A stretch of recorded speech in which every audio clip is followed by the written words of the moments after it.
England, long romanticized as a land of red buses, royal rituals and Shakespearean charm, is undergoing a transformation that challenges its very identity. What many still cling to as tradition is, in truth, a curated illusion, a nostalgic echo of a past that never truly existed in pure form. From its language, a patchwork of Latin, French, and Germanic roots, to its culture shaped by centuries of migration and conquest, England has always been a mosaic, yet today's visible shift, where masala chai replaces Earl Grey and London streets hum with Somali, Polish, and Mandarin, feels to some like a rupture, a takeover, a loss of self, when in fact it's a continuation of the same evolutionary dance that birthed the nation. The symbols we revere, Big Ben, the Union Jack, the Queen's Guard, are not static relics but emotional anchors, and as the demographic tide rises, the real crisis isn't immigration or diversity, but the ego's resistance to change, the fear of losing control over a story we thought was ours alone, when in reality, England's story has always been shared, rewritten, and reborn through the lens of those who dared to arrive, belong, and reshape what it means to be British. They say numbers don't lie, but they rarely tell the whole truth. In England, the demographic shift is undeniable. Census data reveals that in cities like London, Birmingham, and Leicester, ethnic minorities now form the majority, and in some boroughs, native-born Britons are statistically outnumbered. But what does that mean? Is it a sign of cultural erosion or simply evolution in motion?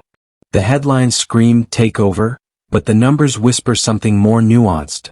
A story of migration, integration, and the slow reshaping of national identity. Behind every statistic is a human face, a family seeking opportunity, a child born into dual heritage, a community building new traditions atop old foundations. And yet, these numbers are politicized, weaponized, turned into fear. Because when identity feels threatened, data becomes ammunition. But England has always been a nation of flux. From Roman roads to Indian curry, from Viking invasions to Caribbean rhythms, and the numbers merely reflect what has always been true, that Britishness is not a fixed formula, but a living equation constantly recalculated by those who arrive, adapt, and belong. So when we look at the charts, the graphs, the percentages, we must ask not just who's here, but what are we becoming? Because the real story isn't in the numbers themselves, but in how we interpret them and whether we choose to see change as loss or as possibility. Change doesn't just happen in cities, it happens in hearts, and in England today the emotional divide runs deeper than any census line. For some, the rise of multiculturalism feels like a renaissance, a vibrant remix of food, fashion, language, and belief.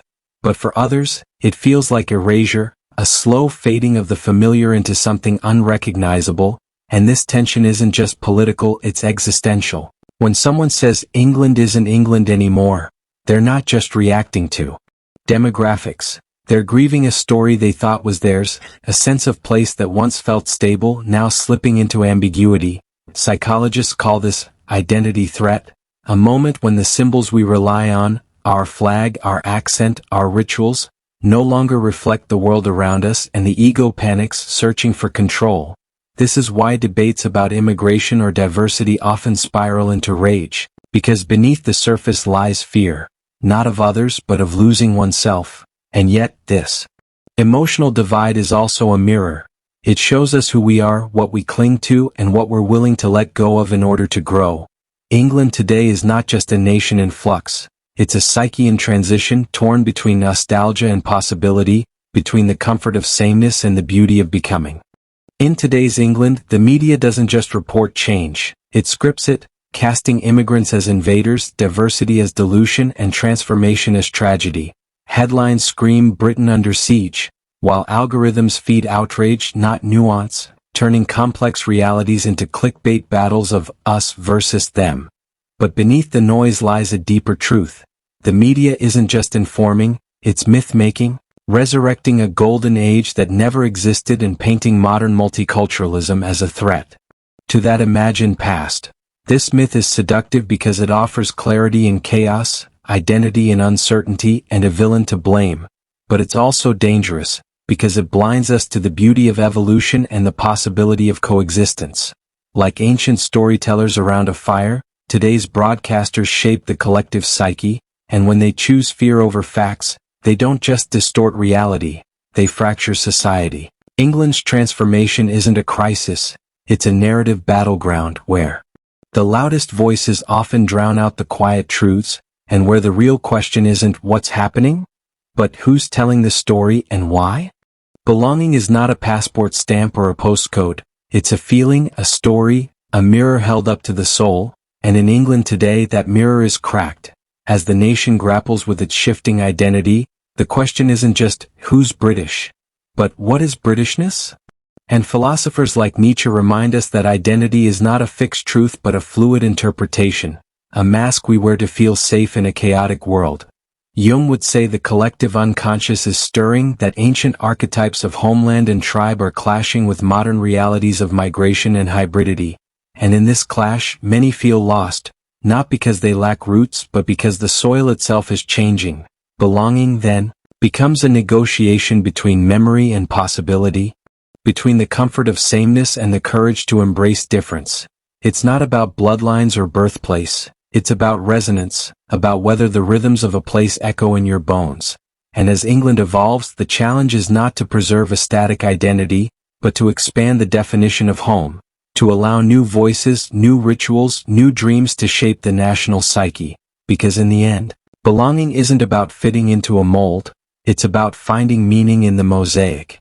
The future of England isn't written in stone, it's being drafted in real time, in classrooms where children speak 3 languages before lunch, in kitchens where curry simmers beside Yorkshire pudding, in neighborhoods where mosques and cathedrals share the skyline. This isn't a collapse, it's a convergence, a chance to build a nation that honors its past without being imprisoned by it. But building the future requires courage, the courage to let go of purity myths, to embrace complexity, to see diversity not as dilution but as expansion. It means redefining Britishness not by exclusion but by resonance, by the values we share, the stories we tell, the dreams we dare to chase together. And yes, there will be friction, discomfort, even grief, but growth has always demanded that. The question isn't whether England will change, it already has. The question is whether we will shape that change with wisdom, empathy, and imagination, or let fear and nostalgia write the ending, because the future isn't something we inherit, it's something we co-create, and in that creation lies the possibility of a new kind of belonging, one that doesn't erase the past but expands it.